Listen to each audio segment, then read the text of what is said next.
নমস্কার বন্ধুরা, আমি আপনাদের প্রিয় গল্পকার।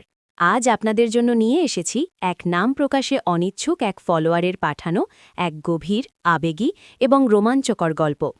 গল্পটি এমন এক অনুভূতির কথা বলে যা সমাজের চোখে পাপ হলেও হৃদয়ের গভীরে তার টান বড়ই প্রবল। এই গল্পে আমি আমার ব্যক্তিগত আইএমও নম্বরটি দেব। যারা নম্বরটি পেতে চান তারা পুরো গল্পটি মনোযোগ দিয়ে শুনবেন। আমার নাম অনন্যা, বয়স ৩২, বিয়ে হয়েছে ১৩ বছর। স্বামীর নাম রঞ্জন। রঞ্জন ভালো মানুষ, দায়িত্ববান। আমাদের সংসার মোটামুটি সচ্ছল, ২ ছেলে মেয়ে, তাদের নিয়েই আমাদের জীবন। কিন্তু এই সাজানো গোছানো জীবনের গভীরে লুকিয়েছিল এক অন্ধকার, এক নিষিদ্ধ টান। শুরুটা হয়েছিল বছর ২ আগে এক পারিবারিক অনুষ্ঠানে। রঞ্জনের এক বন্ধুর বাড়িতে জামাই ষষ্ঠীর আয়োজন হয়েছিল। রঞ্জন তার বন্ধুর সাথে কথা বলছিল, আর আমি একটু অন্যমনস্ক হয়ে আশেপাশে দেখছিলাম। এমন সময় আমার চোখ পড়ল বসার ঘরের এক কোণে। সেখানে দাঁড়িয়েছিলেন একজন মানুষ, কালো কুচকুচে চুল, ধারালো নাক, ফর্সা উজ্জ্বল ত্বক আর অসম্ভব সুন্দর টানা টানা চোখ। তার চোখের দৃষ্টিতে এমন কিছু ছিল যা আমাকে মুহূর্তেই স্থির করে দিল। মনে হলো যেন বহুদিনের চেনা, কিন্তু কখনো দেখা হয়নি। পরে রঞ্জনের কাছে শুনেছিলাম ইনি রঞ্জনের বন্ধুর বাবার ড্রাইভারের বন্ধুর শিক্ষক, নাম অর্ণব। কেন জানি না, সেই প্রথম দেখাতেই তার প্রতি এক অচেনা টান অনুভব করেছিলাম। তার চোখে চোখ পড়তেই যেন একটা বিদ্যুতের ঝলক খেলে গেল আমার শরীরে। বুকের ভেতরটা ধুকপুক করে উঠল। নিজের অজান্তেই একটা দীর্ঘশ্বাস বেরিয়ে এলো। তারপর প্রায়ই আমাদের দেখা হতে শুরু করল, কখনো রঞ্জনের সাথে কোনো অনুষ্ঠানে, কখনো বা রঞ্জনের বন্ধুর বাড়িতে।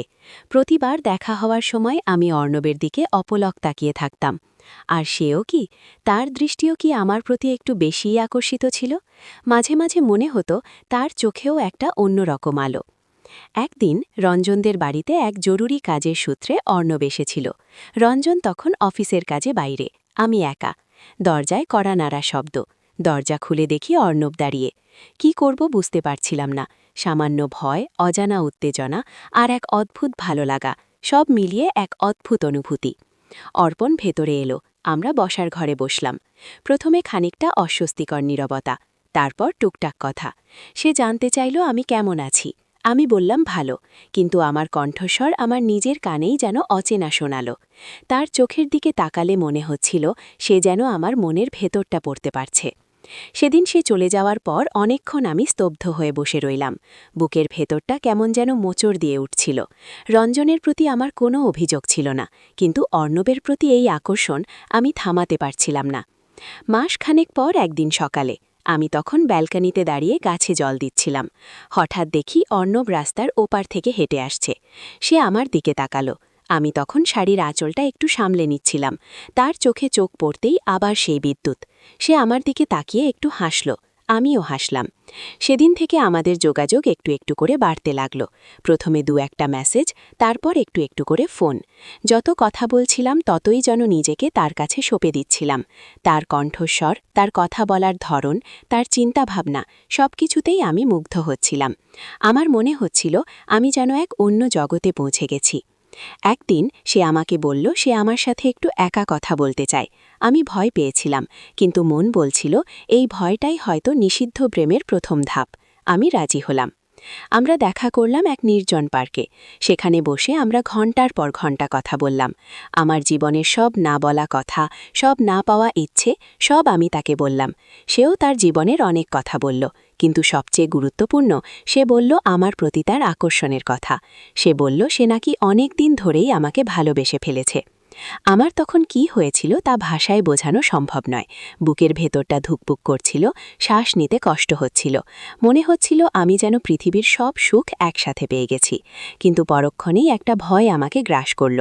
আমি একজন বিবাহিত মহিলা, আমার স্বামী, আমার সন্তান, এদের কথা মনে পড়তেই মনে হলো আমি এক বিশাল পাপের পথে পা বাড়াচ্ছি। কিন্তু অর্ণবের চোখে যে ভালোবাসা ছিল, যে আকুতি ছিল, তা আমাকে আর নিজেকে সামলাতে দিল না। তার হাতের স্পর্শে আমি যেন গলে গেলাম। সেই পার্কের নির্জনতা, সেই দুপুরের রোদ, সব মিলে এক অন্যরকম পরিবেশ। সে আমার দিকে ঝুঁকে এলো। আমার ঠোঁটের ওপর তার ঠোঁট ছুঁয়ে গেল। সেই প্রথম চুম্বনে ছিল তীব্র আবেগ, ভয়, আনন্দ এবং নিষিদ্ধ ভালোবাসার সবটুকু মিশেছিল। মনে হচ্ছিল সময় যেন সেখানেই থমকে গেছে। আমার মনে হচ্ছিল আমি যেন অন্য কোনো জগতে ভেসে চলেছি। অর্ণবের বাহুডোরে আমি নিজেকে হারিয়ে ফেললাম। সেই প্রথম স্পর্শ, সেই প্রথম মিলন, সবকিছুই ছিল অত্যন্ত গোপনে।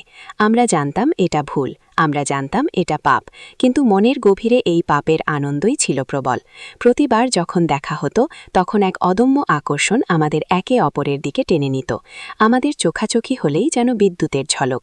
একে অপরের সান্নিধ্য পাওয়ার জন্য মন ছটফট করত। একদিন রঞ্জন বাড়িতে ছিল না। আমি জানতাম অর্ণব আসবে। আমার বুকের ভেতরটা ধুকপুক করছিল। অর্ণব আসার পর আমরা আমাদের গোপন আস্তানায় গেলাম। সেখানে একে অপরের মাঝে হারিয়ে গেলাম।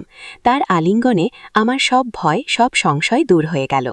তার ঠোঁটের উষ্ণতা, তার শরীরের ঘ্রাণ, সবকিছুই আমাকে আচ্ছন্ন করে রেখেছিল। আমরা একে অপরের মাঝে ডুবে গেলাম। সেই মুহূর্তে আমাদের মনে কেবল একে অপরের প্রতি ভালোবাসা আর তীব্র আকর্ষণ। রঞ্জনের কথা, আমার সংসারের কথা কিছুই আমার মনে ছিল না, কেবল অর্ণব আর আমি। হঠাৎ ঠিক সেই মুহূর্তে যখন আমরা একে অপরের মাঝে সবটুকু উজাড় করে দিচ্ছিলাম, তখন দরজায় কড়া নাড়ার শব্দ। আমাদের দুজনেরই হৃৎপিণ্ড থেমে যাওয়ার উপক্রম। কে হতে পারে এই অসময়ে? আমরা একে অপরের দিকে তাকালাম। দুজনেই ভয়ে জমে গেছি। অর্ণব ফিসফিস করে বলল, কে? বাইরে থেকে ভেসে এলো এক পরিচিত কণ্ঠস্বর, রঞ্জন। আমি স্তব্ধ হয়ে গেলাম। আমার জীবন তাসের ঘরের মতো ভেঙে পড়ার উপক্রম। অর্ণবের মুখের রং ফ্যাকাশে হয়ে গেল। কি করব আমরা? কোথায় লুকোবো? এই ঘোর বিপদের মুহূর্তে আমি কি করব? চলবে। আপনারা কি দ্বিতীয় পর্ব শুনতে চান? কমেন্ট করে জানান। আর আমার চ্যানেল সাবস্ক্রাইব করতে ভুলবেন না।